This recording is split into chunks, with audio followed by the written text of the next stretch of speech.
Elhamdülillah, cimi hamdu sana, sehi, ulug'liq egiz bo'lgan va bizga farzanddan iborat katta ne'matni ato qilgan Alloh xosdir. Guvohlik beramanki, hammadan buyuk, hammadan ustun Allohdan boshqa iloh yo'qdir. Yana guvohlik beramanki, sayyidimiz, payg'ambarimiz Muhammad alayhisalom Allohning payg'ambari, axloqi esil zotdir. Durud va salomlar Allohning payg'ambari va bandasi bo'lgan o zotga, o zotning oil tavobatlarga, sahobalarga va qiyomatgacha o zotning yo'liga agashganlarga bo'lsin. Sözümüz kelsak, ey Allohning bandalari, sizlarga ham o'zimga Allohdan qo'rqishni tavsiya qilaman. Allah Taala mundaq degan: Estaizu billah Vattaqullahallazi tasaaluna bihi val arham. Bir-biringlardan narsa so'raganda nomim bilan so'raydigan Allohdan qo'rqinglar. Sil rahimni uzib qo'yishdan saqlaninglar. Ey Allohning bandalari, barliq payg'ambarlar va Allohning solih bandalari qilgan bir duo bor. O bo'lsa-mu inson naslining davomlashishi va uning hayotlikni gullantirishidir. Zakariya alayhisalom mundaq duo qilgan: Ey Parvardigorim, menga o'z dargohingdan bir yaxshi farzand ato qilgin. Haqiqatan sen duoni eshitguchisan, ya'ni anglab turg'uchisan. Rahimdil Allohning bandalarimi shundoq duo qilgan: Ey Parvardigorimiz, bizga ayollarimiz va avlodlarimiz orqali shodlik bag'ishlashingni, ya'ni bizga sana itoatman farzand ato qilishingni tilaymiz. Bizni taqvodorlarning peshvosi, ya'ni taqvodorlarning namunasi, yaxshilikqa da'vat qilg'uchi qilgin. Shundoq farzandlar Allohning cho'ng bir sovg'asi bo'lib, ular ota-onalarning ko'z qarchiqidir. Ey Alloh, farzand bergan insonlar, Alloh taolaning bu katta ne'matiga shukr qilinglar. Ularning haq majburiyatlarini yaxshi tuninglar va ularga yaxshilik qilishda va holdan obdan xabar olishda tirishchanlik ko'rsatinglar. Ey müminler, mutaxassislar shuningga birlik kelganki, 8 yoshgacha bo'lgan balliq davr inson hayotining eng muhim bosqichlaridandir. Alloh taolo mundaq degan: Alloh sizlarni, ya'ni otanglar Odam alayhissalomni tuproqdan, uning avlodini oldi bilan obi ma'nidin, ondan laxt qondan yaratdi. Ondan u sizlarni onanglarning qornidan bovoq holatinglarda chiqardi. Ondan kuch-quvvat va aqlda kamolat yeshi qiron vaqtinglarga yetisizlar. Ondan qerisizlar. Ba'zinglar burun vafot bo'lib ketisizlar. Ondan sizlar muayyan vaqtgacha yashaysizlar. Sizlar Allohning qudratining dalillarini tushungaysizlar. G'ofir surasi 67-oyat. Agar biz Yusuf alayhisalom, Musa alayhisalom, Yahya alayhisalom, İsa alayhisalom va payg'ambarimiz Muhammad sallallohu alayhi va sallamga o'xshash payg'ambarlarning hayotiga qarab boqadigan bo'lsak, bu bosqichning ularning hayotida muhim bir bosqich bo'lganligini bilib yetimiz. Chunki bu balliq davr inson hayotining muqaddimasi va tunji yashashga qadam olish mezgili bo'lib, shuningga binoan tunish, til, qiziqish, tamponliq, xarakter quvvati, ruhiy va jismoniy sog'lomlik qatorliq hayotning muhim taraflari yetiladi.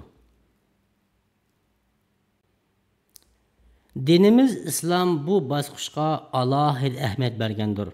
Masalan, bala dunyoga tunji ko'z ochganda turli tabrik va duolar bilan kutib olamiz. Bütün aile onun tug'ilganligidan xushal bo'ladi. Ana uni bag'riga besib, allayiltib, xotirjamlik bag'ishlaydi. Yana onaning suti uning uchun shifo ham g'izodir.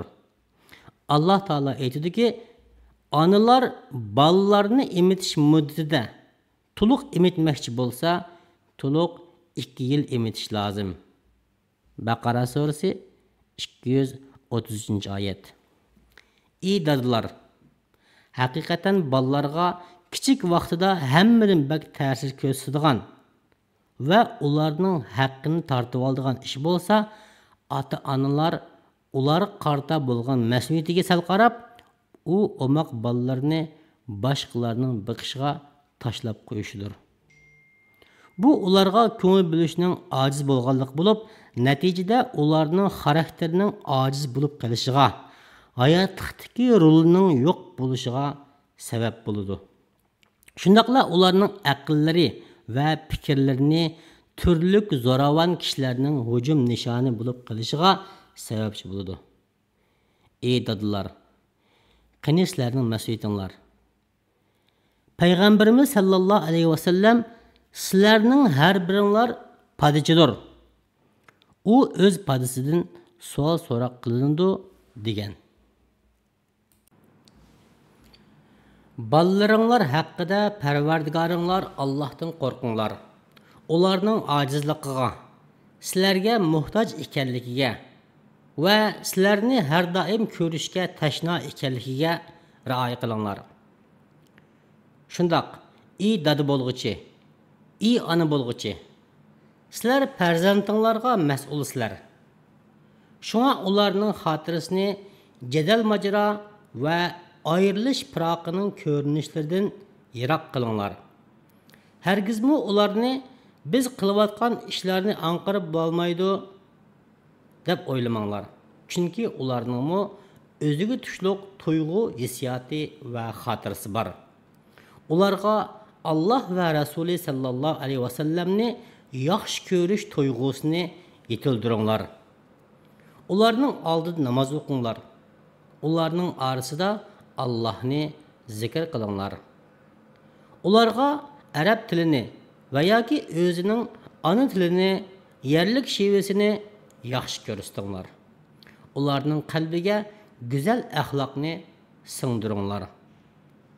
Yolg'on gap qilish, g'ayvat qilish, zonglik qilish, masxir qilish qatorliq nachar illatlardan yiroq qilinglar. Va ularni yaxshilikqa odatlantiringlar. Chunki yaxshilik degan xuddi Ibn Mas'ud radhiyallohu anhu degandek odatlanish orqali yetiladi. Ularga vatanini, to'g'ri rahbarlikni yaxshi ko'rishni o'rgatinglar. Ularni sizlarga ergishish uchun so'rovlaringlarga qatnashtiringlar. Ularni milliy kiyim-kechaklarining go'zalligi, salobatligi va ko'rkamlikdan iborat aloyidliklari bilan faxrlanadigan qilib tarbiyalanglar. Ular bilan hamsuhbatda bo'linglar. Ular bilan bil o'ynanglar. Ularda qahramonlik, odamgarchilik, jasorat tuyg'ularini yetildiringlar. Ularning elektronlik o'yinchoqlarga xumor bo'lib qolishiga yo'l qo'ymanglar. Balki ular uchun o'ylaringlarning bulung'lariga, atrofidagi bog'chilarga, chiniqish xarakterdagi o'rinlarni tayyorlab beringlar. Ularga qo'pollik qilishdan, qattiq g'azablanishdan va beddua qilishdan saqlaninglar. Balki ularni tarbiyalashda, nasihat qilishda pek savrchan bo'linglar. Hadisda shundoq kelgan. Shaksizki muloyimlik qandoq bir narsa bo'ldikan, uni go'zal qiladi. Ularning oldida qilayotgan ishlaringlarga diqqat qilinglar. Chunki ular sizlarni o'zlariga ulgu qiladi. Sizlar o'zinglar qilib bo'lmagan yaxshilik xislatlarni ularda yetildiringlar. Chunki ular sizlarning hayotinglarning davomidir va sizlarga dunyo va oxiratliklar uchun zapas saqlangan guhardir. Euzu billahi mineşşeytanirracim. Ya eyyühellezine amenu qu enfusakum ve ehlikum nara. Ey müminler, özüңләрне ve balacaqаңларны inson ve taşlar yıkılğı bulduğun, rahim kılmaydıgan qattiq qo'l farishtalar muakkal bo'lgan do'zaxdan saqlanglar. Tahrim surasi 6-oyat. Ey müminler, Allah'a, peygamberge ve özüңләрдән bo'lgan iş üstünlüklerge itaat kılыңlar. Aqulu qawli hada ve estağfirullah. Elhamdülillah. Allah'a layık ravişte hamd sanolar bo'lsin. Durud ve salam Allah'ın peygamberi ve bendisi Hazreti Muhammed aleyhisselamga, o zatning oil tavobatıga, sahabelerge ve o zatning to'g'ri yo'liga ergashganlarga bo'lsin. Ey müminler, biz davlatlik qutluk bir bayram harpisida turibmiz. O bo'lsa aziz davlatimizning şanlıq bayrağını öylerimizning, şirketlerimizning ustida egiz ko'tarib, fidokorlik ve tava buluş ma'nolarini gavdlantirib ve hikmet parasiti bilan birlashma xaliflikni qurgan, harmas bilakleri bilan bu davlatning ho'lini qo'yib qopirgan ve bu davlatning taraqqiyot uchun o'zini fido qilgan, ashu davlat qurgan buyuklerimizga vafo qilib, lapilditish orqali murasim o'tkazadigan bayroq kuni munosabatidir. Şuna bu qimmatli munosabat bilan ularning tirishchanligini eslashimiz, balalarimizning yumran qalblariga ularning sevgisini tikilishimiz ve ularda davlatning bayrog'ini yaxshi ko'rish xislatini yilti tatqizib, uni turli maydonlarda tinchlik davomlashsin, bayroq yashsin deb egiz ko'tarib, lapildish uchun bu marosimga ve başka hükümetimiz yol koyuyatkan bu türdeki türlü faaliyetlerine katlaştırışımız neme degen yaxshi ish? Ey Allah, Seyyidimiz Muhammed aleyhisselamga, o zatning oil tavobatıga ve hem sahabelerge durud ve salam yollagin. Ey Allah, Hazret Ebu Bakr, Ömer, Osman, Ali'din ve barlık sahabe kiramlardan razı bolgin. Ey Allah, biz üçün ballarımızga berket bergin. Ularni közümüzün nuri ve bizge berket qilib bergin. Bizni ularning halidan yaxshi xabar elishqa ve haqlarini yaxshi ado qilishqa nasib qilgin.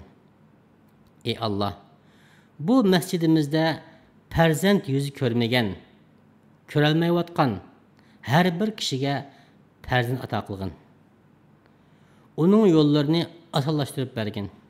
Onun kalbini senden razı buluşqa, senin himmetinge işinişke toldurgin.